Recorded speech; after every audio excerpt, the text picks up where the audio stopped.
Super Nana Galvan here, reading you more beautiful stories just before you get to go to bed. So thanks for joining me. Today we're going to continue to celebrate Hispanic Heritage Month, and this is Tito Puente. Tito Puente.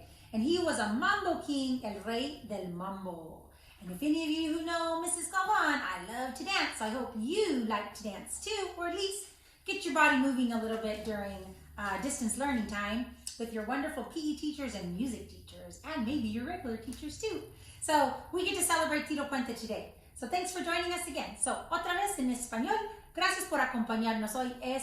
Otra vez estamos celebrando el mes de Hispanos Latinos y hoy vamos a celebrar Tito Puente, el rey del mambo. Y él es alguien que le encanta bailar como yo, como ustedes, y ojalá que ustedes puedan levantar y bailar durante este tiempo de aprendizaje de distancia. So, gracias otra vez por estar aquí con nosotros. So, thanks again for joining us. Tito Puente, Mambo King. So, let's see what he does. This story is written by Monica Brown, and it's illustrated by Rafael Lopez. He illustrated yesterday's story. Boy, he must be a famous artist. Here we go.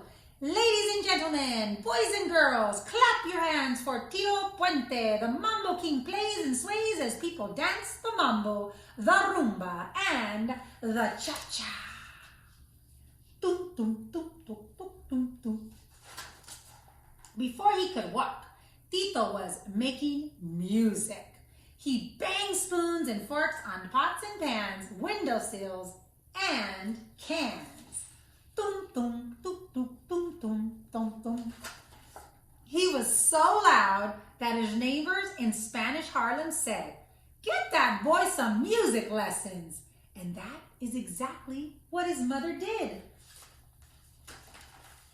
Tito loved to dance too. Every year his church held a Stars of the Future contest.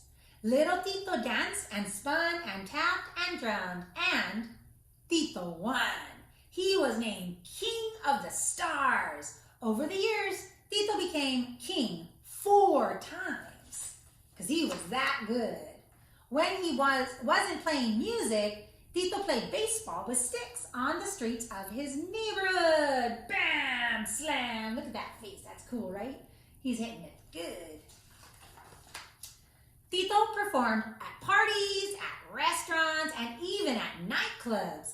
His first band was called Los Happy Boys, and their music made people happy. During World War II, Tito was in the Navy. He joined the ship's band and learned to play the saxophone, and also he learned how to write music. After the war, Tito went to the Juilliard School of Music and dreamed of having his own band. On weekends, Tito played magical mambos and beautiful cha-chas with different bands at the Palladium Ballroom in New York City. People loved dancing to salsa and the rhythms of Tito and his timbales. Still, he wished he could be the band leader. Tito's dream finally came true when he led his very own big band, the Tito Puente Orchestra. He wrote music and recorded more than 100 albums. He made music with Celia Cruz, Santana, and La Lupe. We've read those stories too. We've read about Celia Cruz and Santana. When the Tito Puente Orchestra played, the tambourine sounded like rain on metal roofs. The horns blew high and loud and strong and low. The claves smacked, clackety clackety clack clack, and everyone's feet went tappity tap. Best of all, Tito played the timbales. Thank you, gracias. In 1979, Tito won a very special award called a Grammy, the first of 5. It was his way of saying, "Thank you, Tito. Thank you, Mambo King. Thank you for making us want to dance and sing." That's cool the way the bit turned sideways, huh? They wanted to show his fancy outfit.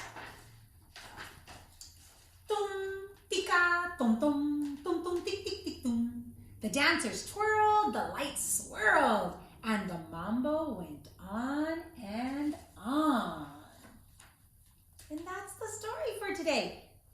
Puente Biography and Tito Puente Biografía. This actually is a bilingual book. I read it to you in English, but I could have read it in Spanish.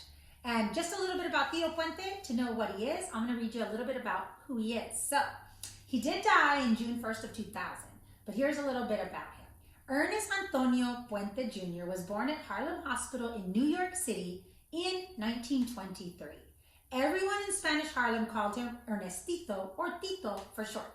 Not only was Tito Puente considered the king of the mambo and the godfather of salsa, but he was also the center of the Latin jazz explosion. His music career spanned half a century and crossed both musical and national borders. During his lifetime, Tito Puente recorded 118 albums of music and won 5 Grammy Awards, including the Grammy Lifetime Achievement Award. He collaborated with most famous people and musicians of the 20th century, including Machito, Santana, Willie Bobo, Gloria Estefan, La Lupe, and especially Celia Cruz.